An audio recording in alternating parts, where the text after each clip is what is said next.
ನಮಸ್ಕಾರ ಸ್ನೇಹಿತರೆ, ನನ್ನ ಚಾನಲ್ಗೆ ನಿಮ್ಮೆಲ್ಲರಿಗೂ ಪ್ರೀತಿಯ ಸ್ವಾಗತ. ನಾನು ಮಮತಾ. ಎಷ್ಟೊಂದ್ಸಲ ನಮ್ಮ ಹಾರ್ಟ್ ಬೀಟ್ ಜಾಸ್ತಿ ಆಗ್ಬಿಡತ್ತೆ, ನಮ್ಮ ಒಂದು ಎದೆ ಬಡಿತ ನಮಗೆ ಕೇಳಿಸ್ತಿರುತ್ತೆ, ತುಂಬಾ ಸ್ಪೀಡ್ ಇರುತ್ತೆ, ಮೈಂಡು ಕಂಟ್ರೋಲಿಗೆ ಸಿಗ್ತಾ ಇರೋದಿಲ್ಲ, ಬಾಡಿ ಕಂಟ್ರೋಲಿಗೆ ಸಿಗ್ತಾ ಇರೋದಿಲ್ಲ, ಏನಾಗ್ತಿದೆ ಅಂತ ಗೊತ್ತಾಗ್ತಾ ಇರೋದಿಲ್ಲ. ಎಷ್ಟೊಂದ್ಸಲ ಏನೋ ಕೆಟ್ಟ ಘಟನೆ ನೋಡಿದಾಗ್ಲೋ ಅಥವಾ ಕೆಟ್ಟ ವಿಷಯವನ್ನ ಕೇಳಿದಾಗ್ಲೋ ಆಗ್ಬಹುದು ಆ ರೀತಿ. ಆದ್ರೆ ಕೆಲವೊಂದ್ಸಲ ನಾರ್ಮಲ್ ಆಗಿರ್ಬೇಕಾದ್ರೆ ಕೂಡ ಈ ರೀತಿ ಆಗೋದು ತುಂಬಾ ಜನಕ್ಕೆ ಅನುಭವಕ್ಕೆ ಬಂದಿರುತ್ತೆ. ಏನಿಲ್ಲ, ಆರಾಮಾಗಿ ಕೂತ್ಕೊಂಡಿದ್ದೆ, ಆರಾಮಾಗಿ ಮಲ್ಕೊಂಡಿದ್ದೆ, ಎಲ್ಲೋ ಟ್ರಾವೆಲ್ ಮಾಡ್ತಿದ್ದೆ, ಸಡನ್ ಆಗಿ ಹೀಗಾಗೋಯ್ತು, ಹಾರ್ಟ್ ರೇಟ್ ಜಾಸ್ತಿ ಆಗ್ಬಿಡ್ತು, ಏನಾಗ್ತಿದೆ ಅಂತ ಗೊತ್ತಾಗ್ತಾನೆ ಇಲ್ಲ, ಹೇಗೆ ರಿಲ್ಯಾಕ್ಸ್ ಮಾಡ್ಕೋಬೇಕು ಅಂತ ಗೊತ್ತಾಗ್ತಿಲ್ಲ ಅಂತ ಹೇಳೋದನ್ನ ನಾವು ಕೇಳಿರ್ತೀವಿ ಅಲ್ವಾ. ಸೊ ಇದಕ್ಕೆ ನಾನೊಂದು ಸಿಂಪಲ್ ಬ್ರೀದಿಂಗ್ ಟೆಕ್ನಿಕ್ ಅನ್ನ ಹೇಳ್ಕೊಡ್ತೀನಿ. ಆ ಟೈಮಲ್ಲಿ ಇದನ್ನ ಫಾಲೋ ಮಾಡಿ ಖಂಡಿತವಾಗ್ಲೂ ಆ ಕ್ಷಣಕ್ಕೆ ನಿಮ್ಮ ಬಾಡಿ ಎಲ್ಲ ರಿಲ್ಯಾಕ್ಸ್ ಆಗುತ್ತೆ, ಮೈಂಡ್ ರಿಲ್ಯಾಕ್ಸ್ ಆಗುತ್ತೆ.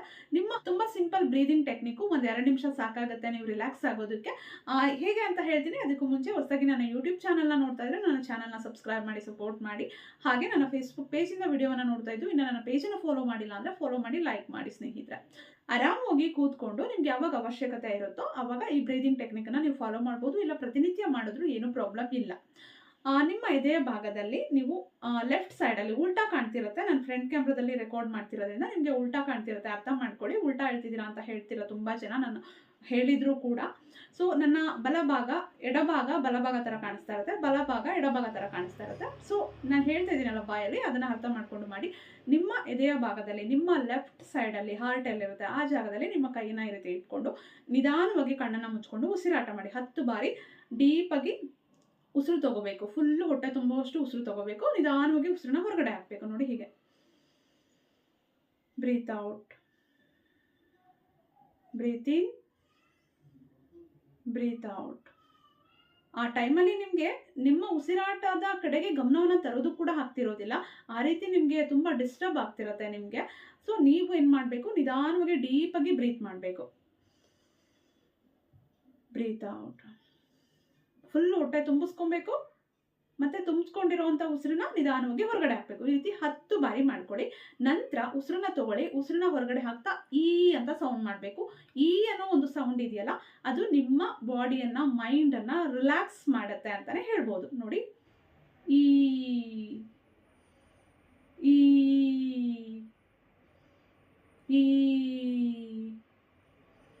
ಈ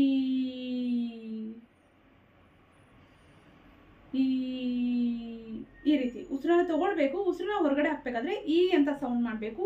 ಈ ಅನ್ನೋ ಒಂದು ಸೌಂಡ್ ಇದೆಯಲ್ಲ, ಇದು ನಿಮ್ಮ ಮೈಂಡ್ ಅನ್ನ ರಿಲ್ಯಾಕ್ಸ್ ಮಾಡುತ್ತೆ. ನಿಮ್ಗೆ ಆ ಹಾರ್ಟ್ ಬೀಟ್ ಏನ್ ಜಾಸ್ತಿ ಆಗಿದೆ ಅದು ನಿಯಂತ್ರಣಕ್ಕೆ ಬರೋದಕ್ಕೆ, ನಾರ್ಮಲ್ ರೇಂಜಿಗೆ ಬರೋದಕ್ಕೆ ಈ ಒಂದು ಆ ಸೌಂಡ್ ಏನಿದೆ ಅದು ತುಂಬಾ ಸಹಾಯ ಮಾಡುತ್ತೆ.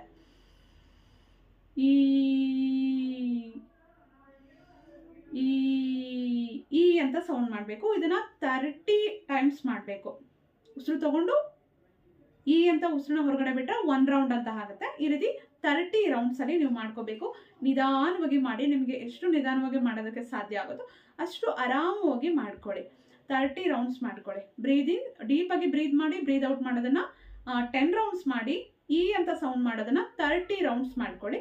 ನಿಮ್ಮ ಒಂದು ಹಾರ್ಟ್ ರೇಟ್ ಅಷ್ಟೊತ್ತಿಗೆ ನಾರ್ಮಲ್ ರೇಂಜಿಗೆ ಬಂದಿರುತ್ತೆ. ನಿಮ್ಮ ಮೈಂಡು ಮತ್ತೆ ಬಾಡಿ ರಿಲ್ಯಾಕ್ಸ್ ಆಗಿರುತ್ತೆ. ಯಾವಾಗಲೂ ಈ ಸಮಸ್ಯೆ ಕಾಡ್ತಾ ಇದೆ ಅಂದರೆ ದಿನಕ್ಕೊಂದ್ಸಲ ಇದನ್ನ ಪ್ರಾಕ್ಟೀಸ್ ಮಾಡ್ಕೊಳ್ತಾ ಹೋಗಿ, ಈ ಸಮಸ್ಯೆ ನಿವಾರಣೆ ಆಗುತ್ತೆ. ಅಥವಾ ನಿಮ್ಗೆ ಯಾವಾಗ ಇದ್ರ ಅವಶ್ಯಕತೆ ಬೀಳುತ್ತೋ ಅಂತ ಟೈಮು ಕೂಡ ನೀವು ಪ್ರಾಕ್ಟೀಸ್ ಮಾಡ್ಬೋದು. ವಿಡಿಯೋ ಇಷ್ಟ ಆಗಿದ್ರೆ ಲೈಕ್ ಮಾಡಿ, ವಿಡಿಯೋವನ್ನ ಶೇರ್ ಮಾಡಿ. ಅನಿಸಿಕೆ ಅಭಿಪ್ರಾಯಗಳನ್ನ ಅಥವಾ ಇದನ್ನ ನೀವು ಟ್ರೈ ಮಾಡಿ ನಿಮ್ಗೆ ಏನಾದರೂ ರಿಸಲ್ಟ್ ಬಂದಿದ್ರೆ, ಏನಾದರೂ ವ್ಯತ್ಯಾಸ ನಿಮಗೆ ಗೊತ್ತಾಗಿದ್ರೆ ಅದನ್ನ ಕಮೆಂಟ್ ಬಾಕ್ಸಲ್ಲಿ ಕಮೆಂಟ್ ಮಾಡಿ ತಿಳಿಸ್ಬೋದು ಸ್ನೇಹಿತರೆ. ಮತ್ತೆ ಒಂದು ಒಳ್ಳೆ ವಿಡಿಯೋ ಜೊತೆ ಭೇಟಿ ಆಗ್ತೀನಿ. Thank you.